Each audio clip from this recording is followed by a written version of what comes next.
और अभी बात चल रही है आदिवासियों वर्सेस कुर्मी। सबसे बड़ा विवाद अभी झारखंड का सबसे गर्म मुद्दा भी चल रही है, आदिवासी वर्सेस कुर्मी का। आज अगर कुर्मी संगठन अगर आपको झारखंड में देख पा रहे होंगे, वो कहीं ना कहीं देन सुदेश कुमार महतो का। जयराम महतो राजनीति में दिखता नहीं था, उस समय से रेल टेका हो रही है। उस जयराम महतो जी वो अपने स्तर में अपना स्तर गिरा दिया। नमस्कार, जोहार, आप सबका स्वागत है न्यूज़ फ्रेम पर। और आज हमारे साथ हमारे पॉडकास्ट में एक ऐसे युवा नेता जुड़े हुए हैं जिनके बारे में ज़्यादा आप लोग नहीं जानते होंगे, लेकिन आज के बाद आप उनके बारे में सब कुछ जान जाएंगे। और उनकी प्रखरता की वजह से वो आज हमारे सामने बैठे हुए हैं। हमारे साथ मौजूद हैं आजसू के प्रदेश कार्यकारी अध्यक्ष बबलू महतो जी। बबलू जी, झारखंडी जोहार। आपका बहुत बहुत स्वागत है न्यूज़ फ्रेम पर। जैसा कि मैंने आपको कहा कि प्रखर और युवा नेता आजसू के आज हमारे बीच है। तो सबसे पहले बबलू जी ये बताइए कि आजसू जो कि एक स्टूडेंट यूनियन का ये जो राजनीतिक संगठन है, आजसू से आपका जुड़ाव कैसे हुआ? देखिए, सबसे पहली बात, आजसू का फुल फॉर्म ही आता और झारखंड स्टूडेंट यूनियन।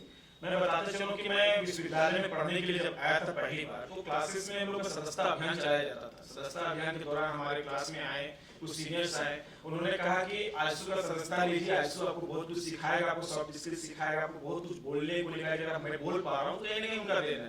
तो मैं स्लोली पे जुड़ा। मैं बीच में अपने खुद का संगठन भी मैंने खड़ा किया था, झारखंड छात्र दल। मैं खुद के एक संगठन खड़ा किया, उसको मैंने 2 साल तक चलाया। बच्चों को मेरा उसका मोटो भी यही था कि how to develop your own personality, किस तरह से अपने पर्सनैलिटी को डेवलप कर सकते हैं, किस तरह से लोगों को आप इंटरेक्ट कर सकते हैं बोलचाल।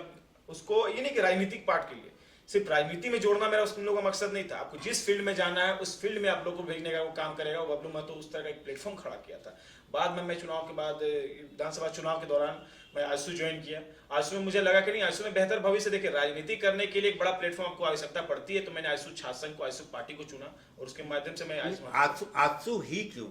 झारखंड में बहुत सारी पार्टियां हैं, DLKM है, BJP है, JMM है। देखिए, सबसे पहली बात ये है ना, आजसू छात्रों की पार्टी, आजसू मौका देती है, आजसू के पास वो डिसिप्लिन है, आजसू के पास वो स्टैंडर्ड है कि आपको एक अच्छा प्लेटफॉर्म देके, आपको अच्छा मुखर नेता, आपको देखिए एग्जांपल के तौर पर अगर बताया जाए कि पूरा झारखंड में जो विधानसभा की देखिएगा, विधानसभा के अंदर जितने विधायक बैठते हैं, मुझे लगता है 50% जो विधायक हैं वो आजसू से ताल्लुकात रखते हैं। कभी आजसू के कार्यकर्ता हुआ करते थे, कभी जिला अध्यक्ष के प्रखंड थे, वो आज जाके नेता बने। तो कहीं ना कहीं आजसू पार्टी और आजसू एक जो है लीडर मेकिंग फैक्ट्री के रूप में जाना जाता है। तो मुझे लगा आजसू ही एक बेहतर ऑप्शन है जो अपने आप को मैं उभार सकता हूं, आजसू से मैं अपने आप को निकाल सकता हूं। और आजसू की वजह से आज बबलू महतो अगर आपके स्टूडियो में बैठा है तो वो देन आजसू पार्टी की है। चलिए, मैं उस पर आऊंगा, लेकिन अभी जो झारखंड में सबसे ज्वलंत मुद्दा है उस पर पहले हम बात कर लेते हैं। जिस तरीके से अभी रेल टेका आंदोलन होने वाला है 20 तारीख को, उसको लेकर सारे महतो और कुर्मी जो हैं वो अपने आप को ST में दाखिल करने की मांग जो है उनकी, उसके बाद से आदिवासी संगठन जो है वो इसका पुरजोर विरोध कर रहा है। और पूरा झारखंड जो है अभी इस ज्वलंत मुद्दे की आग में जो है वो झुलस रहा है। यहाँ पर मैं बबलू महतो छात्र नेता से मैं आपको छात्र नेता इसलिए अभी कह रहा हूँ कि अभी मैं कोई पार्टी लाइन पे आपसे सवाल नहीं कर रहा। एक छात्र नेता होने के नाते आपका क्या मानना है, क्या कुर्मी आदिवासी हैं या नहीं? देखिए, सबसे पहली बात, एक छात्र नेता होने के नाते छात्र जब पढ़ाई करते हैं, देखिए सबसे पहले क्या था ना कि 1931 से पहले पूरी तरह दस्तावेजों में लिखा हुआ था कि 1931 से पहले कुर्मी समुदाय जो थे वो ST सूची में आया करते थे। 19 आजादी के बाद 1950 में उन्हें ST सूची से हटा दिया गया। तो कहीं ना उसमें विरोध भी उतना जताया नहीं पाए, क्योंकि उस समय हमारे समाज के लोग शिक्षित नहीं थे, जानकार नहीं थे, ना हम लोग को पता चला क्या हुआ क्या नहीं हुआ। अचानक जब हम लोग, जैसे आप छात्र नेता मुझे कहा, तो मेरी तरफ और भी स्टूडेंट्स हैं और भी स्कॉलर्स हैं जो इसका रिसर्च किए, जानकार हुए, जाने कि नहीं हमारे पूर्वज ST सूची में थे, आज हम दूसरा BC1 में है। तो ये कहीं ना कहीं हमारा जो कल्चर, हमारा वेशभूषा, रहन सहन, हमारा बोली चाली से लेकर आप चले जाइए शादी ब्याह का हर परंपरा में आदिवासी स्टाइल से ही होता है, आदिवासी तौर तरीका से ही होता है। हम लोग आम ब्याह करते हैं। 75 साल लग गए बबलू जी। मैं तो वही सोच के अचंभा हूं कि मतलब 75 साल हम लोग अपने ही चीजों से, अपने ही मतलब जो लाभ मिलना चाहिए। 75 साल तक कोई बबलू महतो नहीं आ पाया। नहीं बबलू, ये आज बबलू महतो की बात नहीं है, आज आप राजनीति और सामाजिक अलग चीज है। बबलू महतो कुर्मी समुदाय को जगाने के लिए बहुत लेट से पहुंचा, मैं बहुत लेट से आया हूं। इससे पहले से लड़ाई लड़ी जा रही है, लड़ते आ रही है। जब लोग जानकार हुए, पहली बात क्या होती है, लड़ाई कब होती है, लड़ाई के लिए आगे कब लोग आते हैं, जब लोग जानकार होते हैं। हम लोग जब जानकार नहीं थे तो हम लोग को फर्क ही नहीं पड़ता था कहाँ थे क्या थे, कुछ नहीं थे, जैसे थे वैसे ठीक है, माड़ा भात खा के खेती बाड़ी करना है, रहना है, खाना पीना, इतने में हम लोग खुश रहा करते थे। लेकिन जब पढ़ने लगे, जब हमारा समाज पढ़ने लगा, आगे बढ़ने लगा, दिखने लगा कि नहीं, एक समय था जब हम एसटी सूची में आया करते थे, आज हम कहाँ हैं, आज हमारी जो लाभ हमको मिलना चाहिए था, जिस चीज के लिए हम हैं, जो हमारा कल्चर है, जिस सूची में हम लोग होना चाहिए था, वो सूची में आज हम लोग नहीं है। तो ये हम लोग को सोचने की आवश्यकता पड़ी, और आज हम लोग इसलिए ये मांग को आज 75 साल लग गए हम लोग को समझने में, और लगेंगे और भी कई दिन। देखिए, इस पर 2 सवाल है मेरे जी। मैं दोनों को एक एक करके आपके सामने रखता हूं। पहला कि जो आप कह रहे हैं कि हमें एसटी में हम थे और हमें निकाल दिया गया। राज्य के मुख्यमंत्री है हेमंत सोरेन, जब वो मुख्यमंत्री नहीं थे तब भी उन्होंने विधानसभा में बहुत ही अटपटे ढंग से ये कहा था कि कोई भी मुंह उठा के आ जाता है आदिवासी बनने के लिए। मैं इस पे आपको तर्क के साथ कहना चाहता हूं, जेएमएम का जो मैनिफेस्टो है ना, उस मैनिफेस्टो में जाके देखिए, कुर्मी को एसटी सूची में शामिल करने का एक मैनिफेस्टो है। और जब सरकार बनानी थी हेमंत सोरेन को, ही जिस हेमंत सोरेन की आप बात कर रहे हैं, जिसको सब समय सरकार बनानी थी, तो यही डिसीजन पे सबसे पहला साइन हेमंत सोरेन जी का था। शिबू सोरेन जो है, उनके आदरणीय पिताजी, उनका भी ये मानना था कि एक कुर्मी एसटी सूची में था। जयपाल सिंह मुंडा, रामदयाल मुंडा, जितना उन लोग जो जितने पुराने आंदोलनकारी थे, उन लोग सभी लोग जानते हैं कि कुर्मी एसटी सूची में थी। अभी सूर्य सिंह बेसरा, आदिवासियों की बात कर रहे हैं ना, आदिवासी ने सबसे बड़ा अभिनेता और सबसे जानकार, शिक्षित अगर माना जाए तो अभी सूर्य सिंह बेसरा है। वो खुद कहते हैं कि नहीं, कुर्मी को एसटी में शामिल करना चाहिए। और अब आप बात करेंगे भी जो विवाद चल रही है कुर्मी, जिस बेसरा साहब की आप बात कर रहे हैं, वो ये बात कहने के बाद दूसरे दिन वो किसी और मंच पे दिख रहे थे। देखिए मैं क्या कर रहा हूँ, राजनीतिक और सामाजिक अलग अलग चीजें हैं। आप राजनीतिक और सामाजिक से मत जोड़िए। मैं आजसू छात्र संघ, आजसू पार्टी का एक लड़का यहाँ पे खड़ा हूं ना मैं, लेकिन अभी समाज की मैं बात कर रहा हूँ। और एक पार्टी कोई समुदाय का नहीं होता है। मैं हमेशा ये बात को कहता हूं, कोई भी पार्टी एक सिंगल पर्सनल समुदाय का नहीं होता। उस संगठन को चलाने के लिए हर समुदाय के लोग का समर्थन चाहिए। आज ये सामाजिक लड़ाई लड़ी जा रही है, सामाजिक चीजों में हम लोग लड़े हुए हैं, तो इसमें हम पार्टी को सहारा नहीं ले सकते, पार्टी को नहीं गिन सकते। वहां के लोग जो उस समुदाय से आते हैं वो वहां पे लड़ सकते हैं। और अभी बात चल रही है आदिवासियों वर्सेस कुर्मी, सबसे बड़ा विवाद अभी झारखंड का सबसे गर्म मुद्दा भी चल रही है, आदिवासी वर्सेस कुर्मी का। जो लड़ाई एकदम बेतुका है, कोई मतलब ही नहीं इसका। आपसी मनभेद बढ़ाने के लिए, आपसी निजी लाभ को पाने के लिए, या फिर अपने चीजों को, अपने पब्लिसिटी को पाने के लिए चीज को उकसाया गया, लड़ाया गया। गिने चुने लोग हैं, गिने चुने लोग हैं जो अपने आप को कहते हैं ना आदिवासी प्रेमी, आदिवासी चहेता, आदिवासी का हम लोग ये संरक्षक हैं। उन लोगों से जाकर पूछिए, लैंड रिस्टोरेशन के बारे में क्यों नहीं बात करते हैं। रांची जो जिस जगह पे हम लोग आज बैठे हैं वो 5वीं अनुसूची में आती है। आदिवासी जनजाति ज्यादा जनसंख्या यहाँ पे है, लेकिन आज क्या है, आज सबसे ज्यादा पीड़ित, शोषित, सबसे ज्यादा शिक्षित अगर कोई है तो यहाँ के आदिवासी हैं। क्यों? उन लोगों का संरक्षण नहीं कर रहे। और वही लोग जो आज हमारी बात करें, जो लड़वा रहे हैं आदिवासी और कुर्मी को, वही लोग यही जमीन को बेचने के लिए धांधली करते हैं, दलाली करते हैं। तो सोचने वाली आवश्यकता यहाँ है, अपने निजी फायदों के लिए सब किया जा रहा है, बाकी से कोई। आपका कहना आदिवासी पिछड़ा है, लेकिन यहाँ तो अगुआ सरकार है। हेमंत सोरेन कहते हैं कि भाई हम तो आदिवासियों के लिए ही काम कर रहे हैं, 2500 रुपया बांट रहे हैं। ये सरकार के बारे में ना ही बात करें तो बेहतर होगा, नहीं तो क्या कहें। ये सरकार अपने आप को जो मन हो, नहीं हम सब कह रही हो बस, हम पूरा जे मन में से बताए, जो रियलिटी है से बताए देबो तोरा हम। और ये सरकार करते हैं, बात कर रहे हैं हेमंत सोरेन सरकार की जब बात हम लोग कर रहे हैं, ये सरकार जब बन रही थी उस समय बोली गई थी, बोला रहा था कि हम ये युवाओं की सरकार लेके आएंगे, युवाओं का सरकार बनाएंगे, आदिवासी की ये सरकार है। लेकिन सबसे ज्यादा पीड़ित कोई है ना, ये आदिवासी है। सबसे ज्यादा कोई पीड़ित है ना, वो छात्र है। खाली मैया समान योजना देने से काम नहीं ना चलेगा। मैया समान योजना कहां से आ रही है? बच्चों की छात्रवृत्ति रोक के आ रही है, वृद्धा पेंशन रोक के आ रही है, रोड में परिवहन जांच करके ये लोगों को झूठ मूठ को, आम जनता को परेशान करके वसूली करके लाई जा रही है। पुलिस वालों को वसूली करने के लिए रोड में छोड़ दिया गया है। ये सरकार गरीब, पीड़ित, शोषित लोगों के लिए नहीं है, ये आदिवासियों की नहीं है, ये छात्रों की नहीं है, ये युवाओं की नहीं है। ये किसकी है? ये जमीन दलालों की है, ये कोयला चोरों की है, बालू माफियाओं की है। जो भ्रष्टाचार से लिप्त है उनकी ये सरकार बनी है। सबसे भ्रष्टाचार सरकार में अगर कोई आती है ये हेमंत सरकार आती है। जैसा आप बता रहे हैं कि भ्रष्टाचार की सरकार है हेमंत सरकार, तो यहाँ पर मैं आपसे ये पूछना चाहूँगा, मेरा दूसरा प्रश्न मैं थोड़ी देर में आपसे पूछता हूँ। पहले यहाँ पर मैं आपसे ये जानना चाहूँगा कि जिस तरीके से आप कह रहे हैं कि ये आदिवासी विरोधी सरकार है, लेकिन जो सरना समिति है वो भी सरकार के अगेंस्ट है, और वही सरना समिति जो है वो आप लोगों के एसटी मांग के खिलाफ खड़ी है। तो ये समन्वय क्या है? ये तो समझ से परे। देखिए जितना अभी जो चल रहा है ना, जितना समिति चल रही है सब पेड समिति चल रही है, पेड किया जा रहा है। अभी क्या है ना, कौन पेड कर रहा है? मैं बता रहा हूँ उसको, मैं बहुत बारीकी से एक्सप्लेन करके मैं बताऊंगा कि देखिए सरकार चल रही है, अभी सरकार के विरोध में कुछ कार्य नहीं हो रहा। क्यों नहीं हो रहा? क्योंकि लोगों को आपस में उलझा कर रख दिया जा रहा है, आपसी मतभेद में बड़ा लड़ाई झगड़ा करा लोग फंसा दिया जा रहा है ताकि सरकार के खिलाफ ना बोले। इससे पहले भी यही चीज हुआ था, इससे पहले भी लोग आपस में लड़ते रहे, सरकार के खिलाफ नहीं गए। सरकार को बोलते बोलते हम लोग आपस में लड़ते रह गए। तो ये सोचने की आवश्यकता, लोगों को आपस में लड़ाया जा रहा है और सरकार यहाँ पे मलाई खाते जा रही है। ये सरकार आम जनता को ठगने का काम करी, ये हम लोग को सोचने की आवश्यकता है, समझने की आवश्यकता है। ये हम लोग आज जो झारखंड प्रदेश में रह रहे हैं, झारखंड प्रदेश बहुत ही खनिजों से हर चीज से यहाँ पे भरपूर है, लेकिन सबसे ज्यादा बोल तो रहे हैं, सबसे ज्यादा पीड़ित शोषित अगर कोई है तो वो झारखंड के युवा हैं, झारखंड के लोग हैं। यहाँ के लोग अपने ही हक अधिकार के लिए मार खा रहे हैं, मर रहे हैं। और आप आदिवासी की सरकार कहते हैं, सबसे ज्यादा शोषित अगर अभी है, सबसे ज्यादा शोषण अगर कोई कर रहा है ये सरकार, तो आदिवासियों के साथ कर रहा है। ये तो हुई हेमंत सोरेन की बात। अब मैं आपको रेल टेका आंदोलन पर दोबारा लेकर आता हूँ। ये रेल टेका आंदोलन जो है इसकी शुरुआत हुई बंगाल और उड़ीसा और झारखंड से।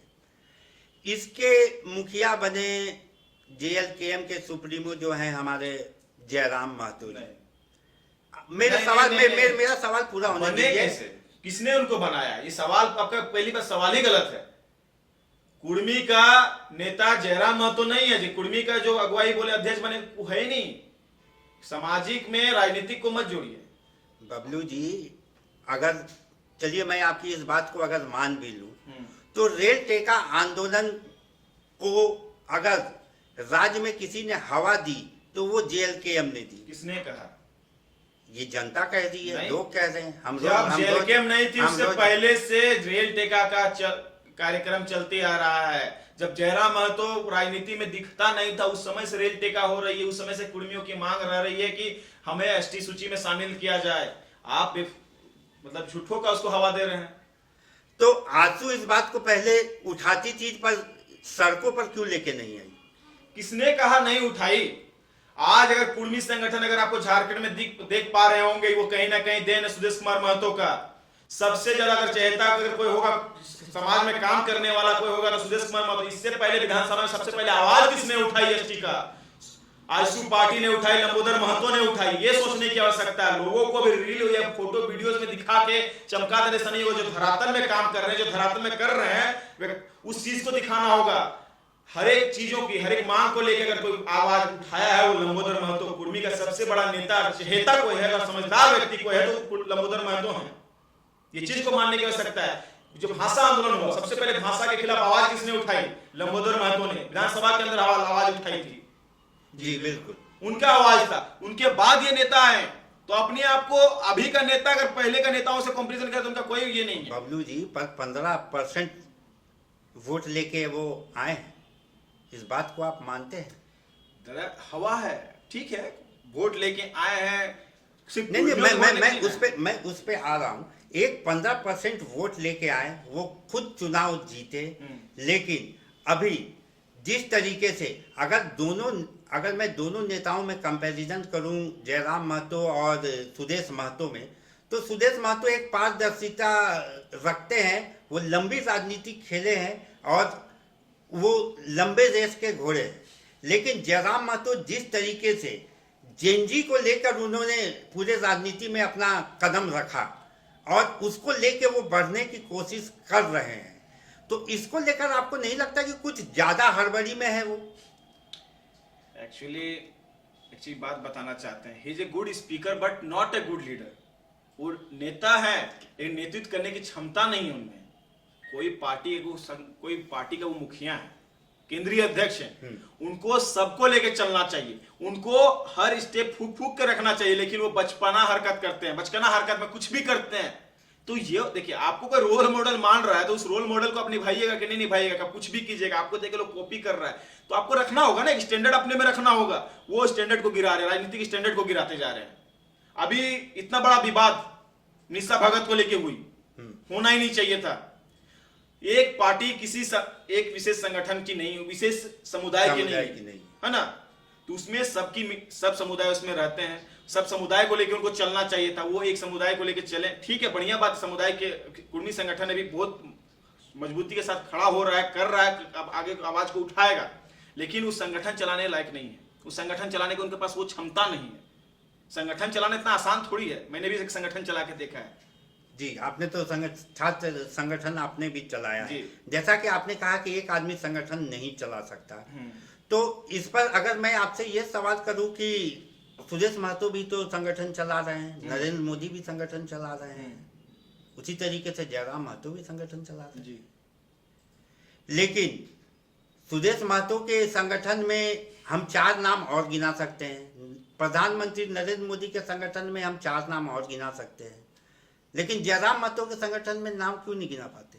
तो उनसे ये सवाल पूछना होगा ना, ये इसका जवाब मैं कहां से दे सकता हूं? मैं उस संगठन का नहीं हूं, मैं उस पार्टी का नहीं हूं, मैं उससे कोई ताल्लुकात नहीं रखता हूं। मैं अगर आशु के बारे में पूछेगा, मैं आशु की बात करूंगा।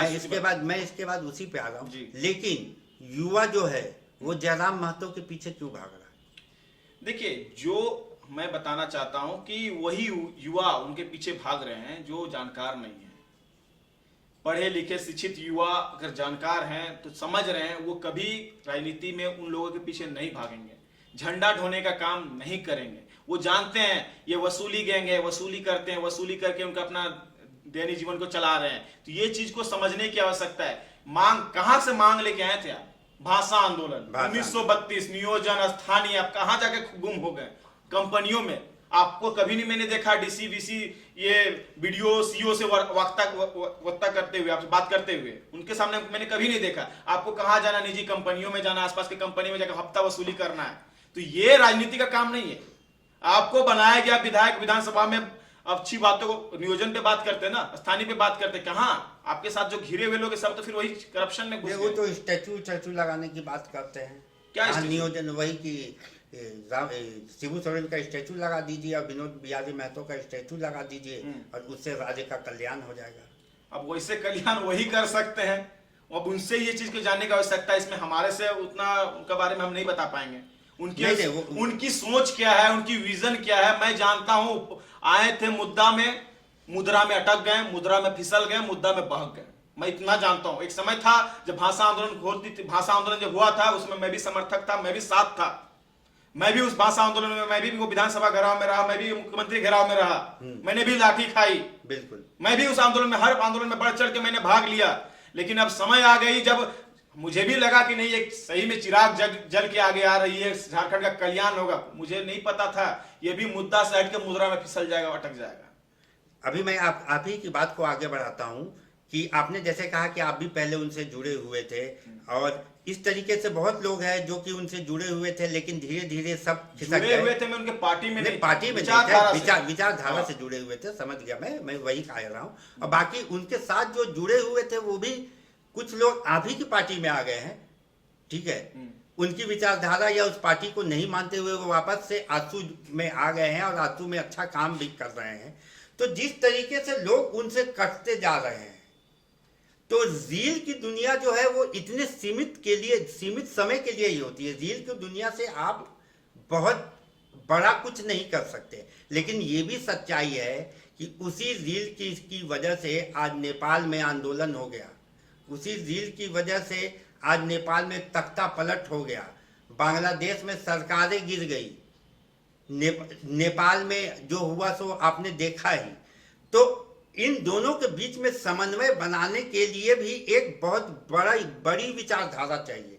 तो ये चीज को आज का युवा या झारखंड का युवा क्यों नहीं समझ रहा है? देखिए, आप एक छात्र नेता रहे, इसलिए मैं पिछले 2 महीने में अपने समाज, उसके समर्थक के द्वारा मैंने जो इतना गाली खाया है शायद ही कोई खाया होगा। मैंने सिर्फ उसके खिलाफ बोला था। इसलिए देखिए उनका समर्थकों के सामने किसके खिलाफ बोला था आपने? जयराम महतो के खिलाफ इन द सेंस कि उसकी रियलिटी को जब मैंने पर्दाफाश किया, मैंने जब उनका कहा वसूली गैंग के मुखिया, तब वहां के समर्थकों ने मुझे भरपूर गाली दिया, भरपूर अपने मीडिया मैंने भरपूर नहीं होता उनका एक सोशल मीडिया गैंग है जो कि वो लोग मेरे पीछे लगाया गया, मेरे को धमकी थ्रेटन आने लगा कि नहीं तुमको गोली मार देंगे, तो ये कर देंगे, दैट करना शुरू कर दिया। मुझे कोई फर्क ऐसे पड़ती है नहीं, मैं भी छात्र राजनीति से जुड़ा हूं और सब चीज को जूझते हुए यहाँ तक आगे बढ़ा हूं, संघर्ष करते यहाँ तक आ पहुंचा हूं। किसी का बनाई हुई चीजों में मैं नहीं खड़ा हूं, अपने मेहनत से हूं। आज बबलू महतो जो भी है अपना मेहनत से है, ना किसी का नाम लेके ना कुछ लेके। जयराम महतो जी वो अपने स्तर में अपना स्तर गिरा दिए। वो नेता हैं लेकिन नेतृत्व करने की क्षमता नहीं है। अच्छा बोलते हैं लेकिन नेतृत्व करने की क्षमता नहीं है, नेतागिरी उनको नहीं आती है। क्योंकि नेतागिरी अगर आती तो लोग उनको छोड़ के नहीं जाते। लोग उनके बोलने में शैली होती, उनका शैली सिर्फ अलग लेवल का है।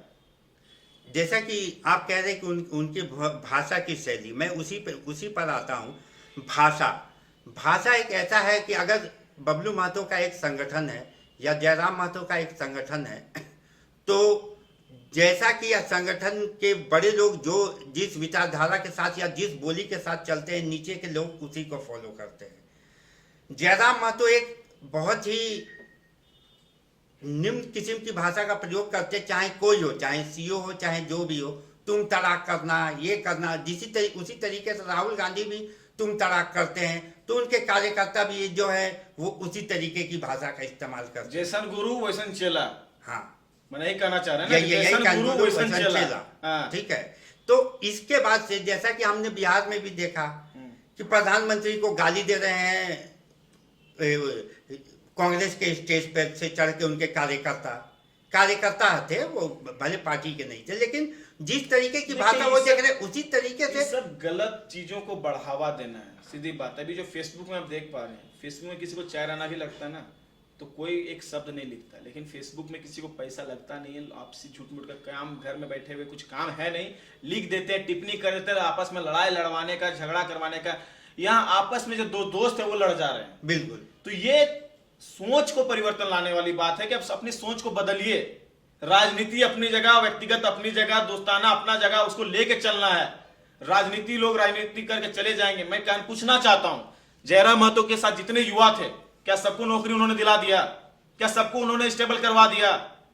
नहीं करवाया ना। सिर्फ खुद स्टेबल हुए, खुद अस्थायी हुए, खुद एक विधायक बने। बाकी युवाओं का क्या? बाकी युवाओं का क्या जो आपके साथ थे, समर्थन करते थे? खाली अपने स्कॉर्पियो लेने तो हो गया? बात बताइए, अपने स्कॉर्पियो ले लिया तो हो गया?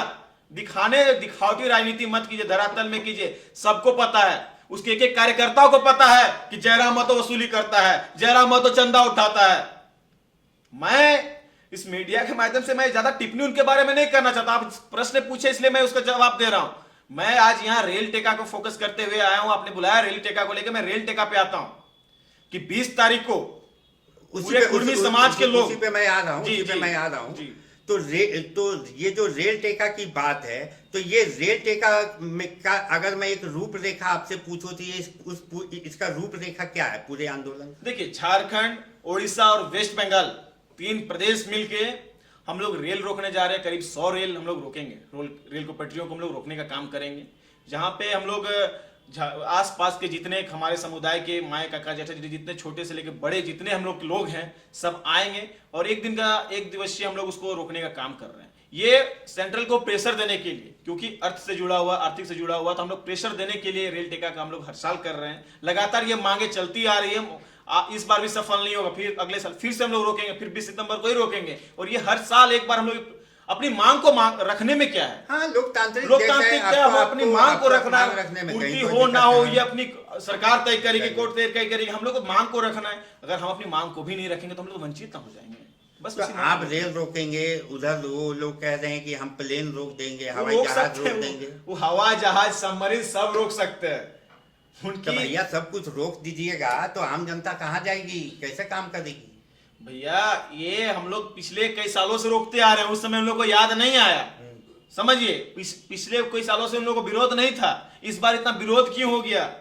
ये भड़काने के लिए। निशा भगत आ गई इसलिए विरोध हो गया नहीं, वो तो भड़काने का हिस्सा है, उसको भड़काया गया, बुलवाया गया, भड़काया गया, जानबूझ के कुर्मी और आदिवासी भाइयों में लड़ाई लड़ाया गया, जानबूझ के, ये षड्यंत्र के तहत लड़ाया गया दोनों को, और ये भी चल रहा है। ऐसा कुछ नहीं है, सब साथ रहेंगे, 20 तारीख के बाद सब साथ रहेंगे, कोई किसी का हक मारी नहीं कर रहा है, कोई किसी का ये छीन नहीं रहा है। मैं तो पूछना चाहता हूं, लैंड रिस्टोरेशन के बारे में बात क्यों नहीं करता है? झारखंड रांची से जगह में आदिवासी बहुल क्षेत्र है, यहाँ पे क्यों नहीं बात को रखता है? क्यों यहाँ पे नगर निगम चुनाव हो रही है? इसमें बात को रखनी चाहिए, ये क्षेत्र 5वीं अनुसूची में आती है। बिल्कुल।